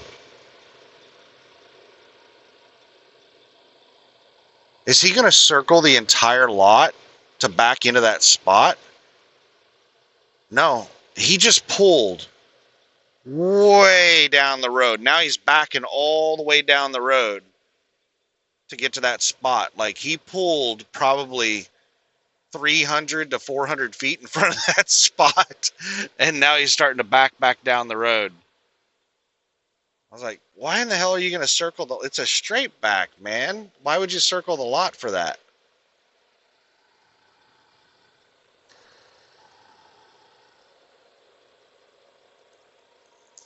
So Prime must have done a U-turn up around the fuel islands to be able to get back on the correct flow of traffic to come back around this way. That scared the shit out of me when I saw that Prime driver backing in next to me, knowing that they're a bad, like, they're struggling to straight back into this spot right now. They're doing a pull-up. Like, you don't, like, let me take this out of here. I don't like recording people, doing, fucking up and doing bad stuff, but if I'm going to be talking about it, you might as well be looking at it. It's not often that you see bad Prime drivers, especially solo drivers. Like, yeah, if they're a team truck and there's a trainee and a trainer.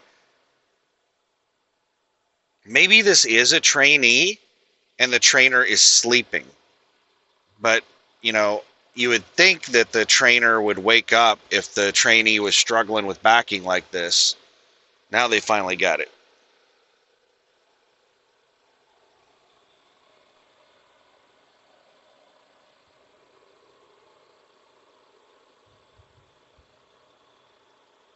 That's got to be an owner-operator. They have some kind of custom logo on the side of their truck. Do they have their interior light on? It looks like they have their interior light on. They do have their interior light on.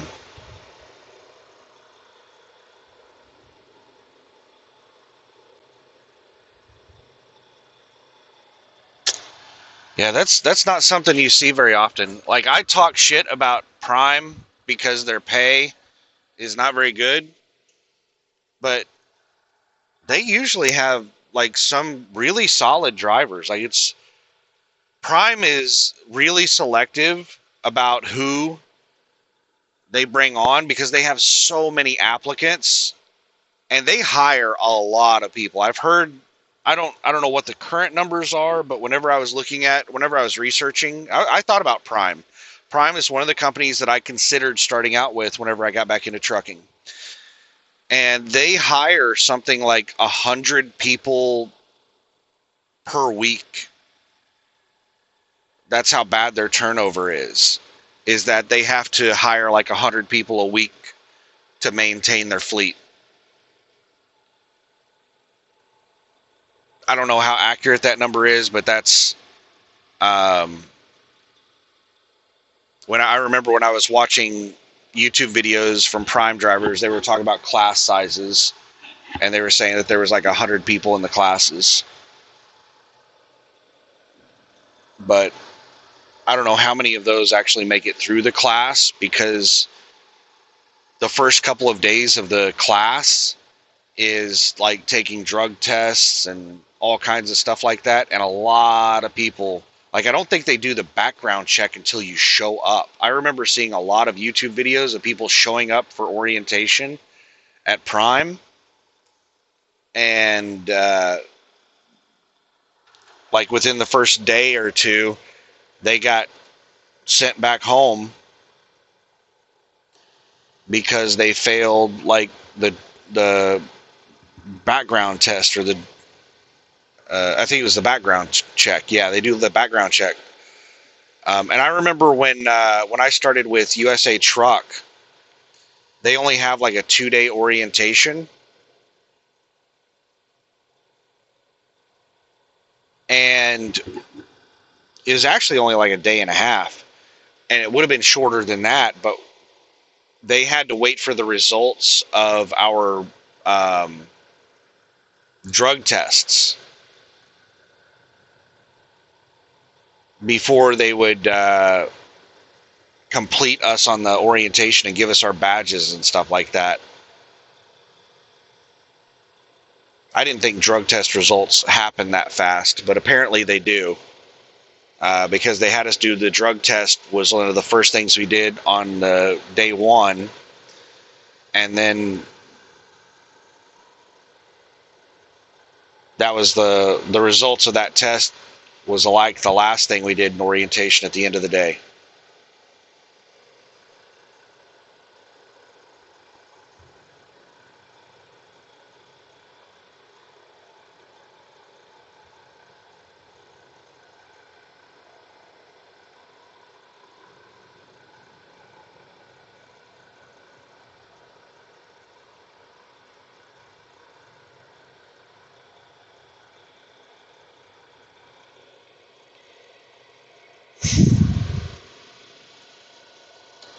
So yeah, if that's the only air filter,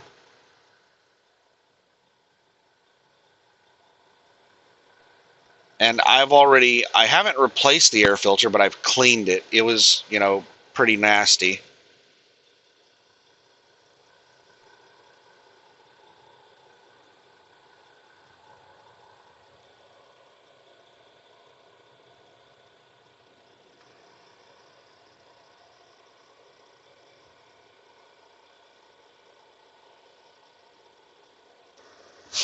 Then it's either, if it's not the air filter, then there has to be something blocking something somewhere in the vent system, or the blower itself is just not putting out enough. But there's hardly any air coming out of my vents at, like, turning it up to like really high level. There's hardly any air coming out. And when I put it at low levels, there's like no air coming out. You can just feel cold. at the vent. You can't actually feel air coming out of it.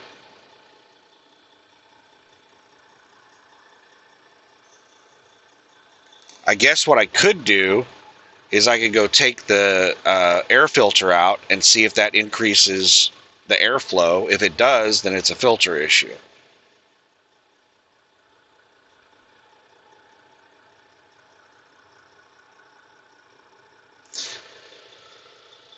I don't feel like fucking with it right now, though. I also don't feel like taking a shower right now. I feel like crawling into bed.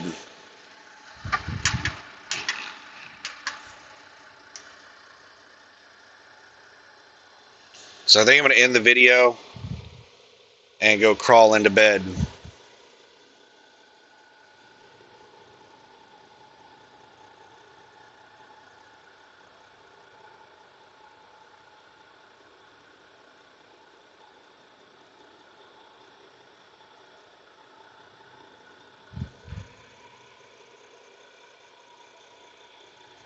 Hang out, sleep all day.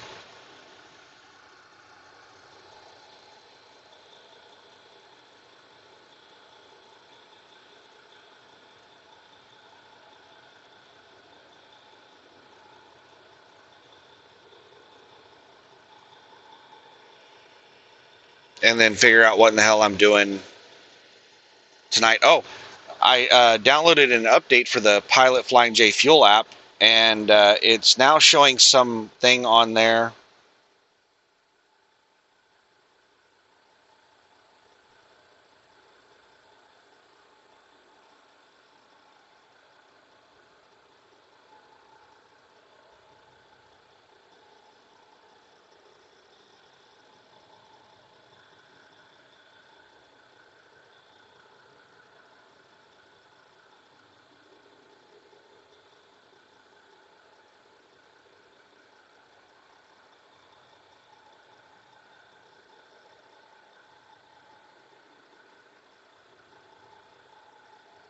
Its filters are really cheap online. I can buy a 4-pack for $26.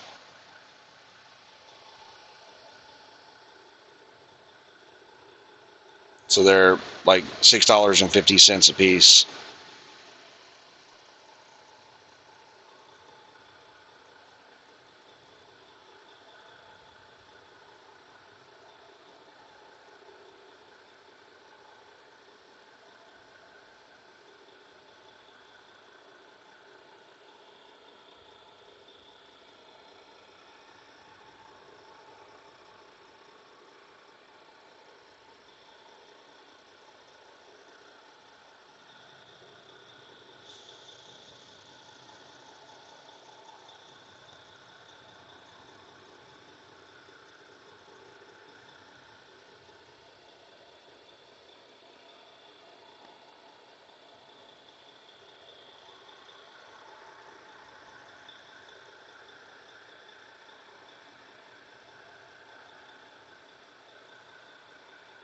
But the new Pilot Flying J app had a new feature on it.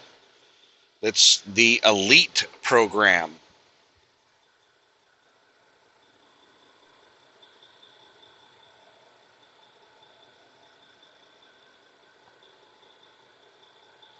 So if you do 1,200 gallons in a month, then you unlock Elite, which starts you out at 4 points a gallon for the next month.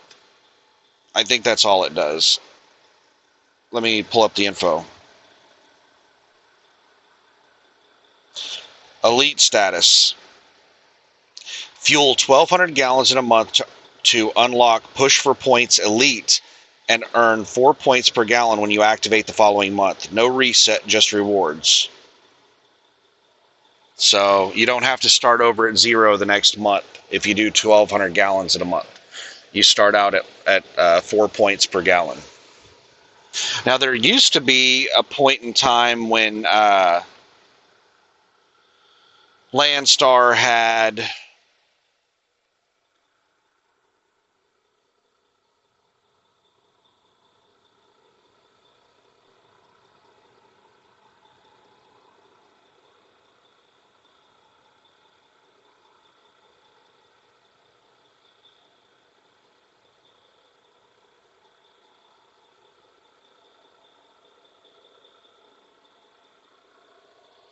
um, a deal with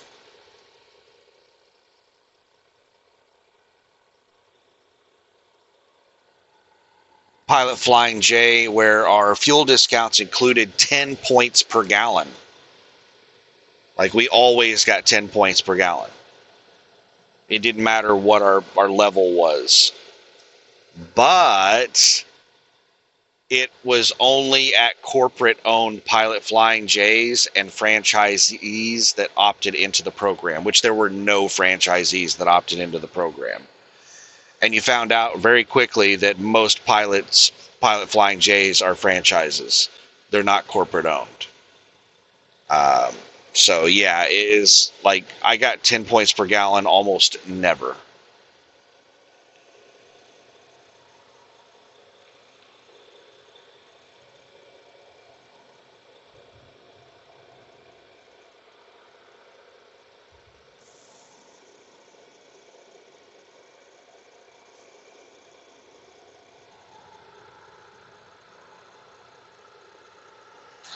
So anyway, I'm going to enjoy my day off. I didn't feel like driving any further in this fog, and then we're about to hit morning traffic in Birmingham, and I just don't want to deal with the drama, so I'm just going to sit here, sleep, eat, watch TV, grab a shower,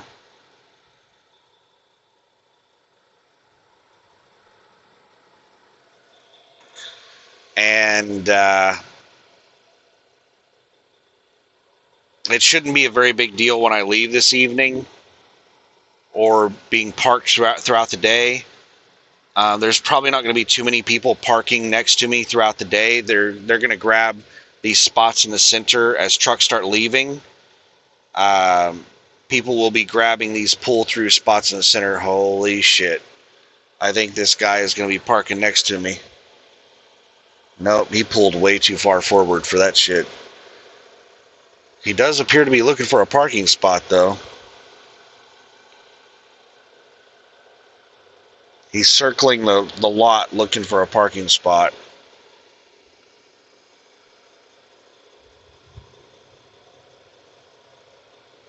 And he was looking at that spot next to me. He was eyeballing the shit out of that spot next to me.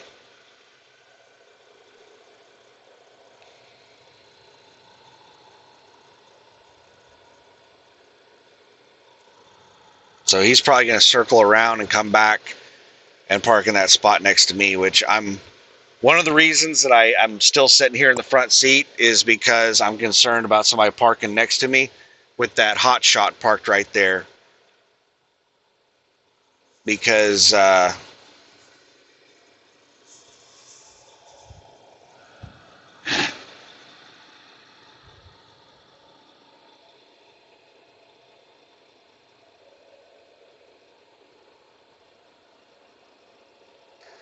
it wasn't too terribly easy for me to get into this spot, and I have a much shorter trailer than most people.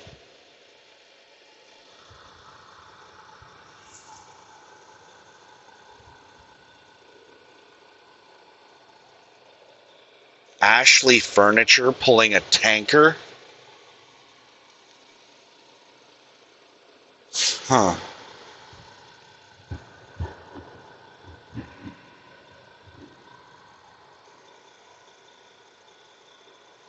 But yeah, I'm about to hit shower power for one of the first times ever.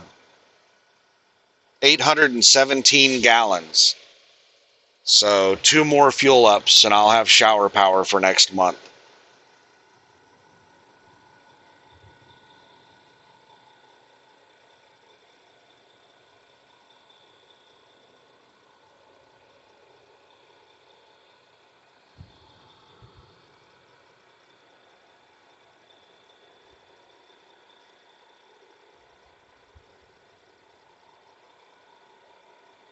First mobile order, get a free sandwich.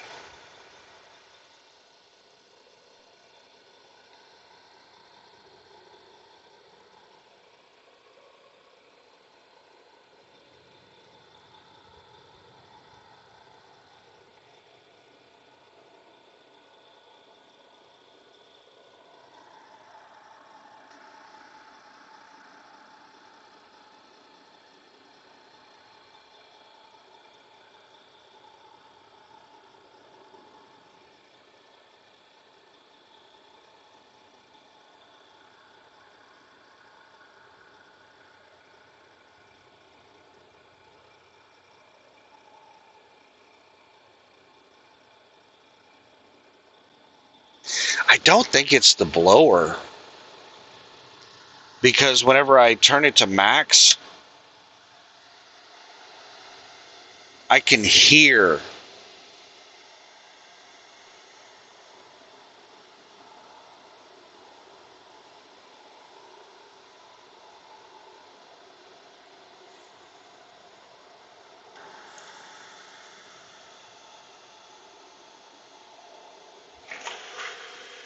Like, I can hear a lot of air moving,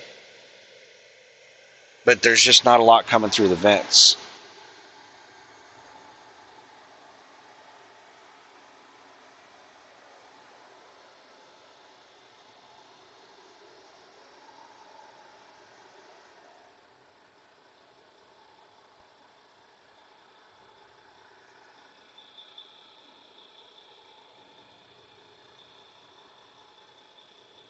All right, I'm going to end this video and figure out what I'm going to do for the day.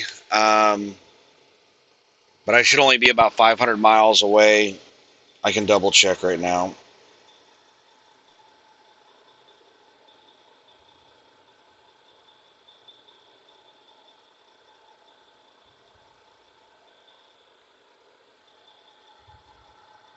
$459 miles away.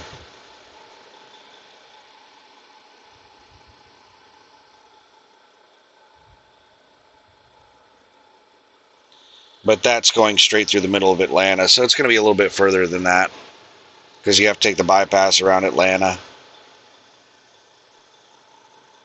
Probably going to be like 10 miles further.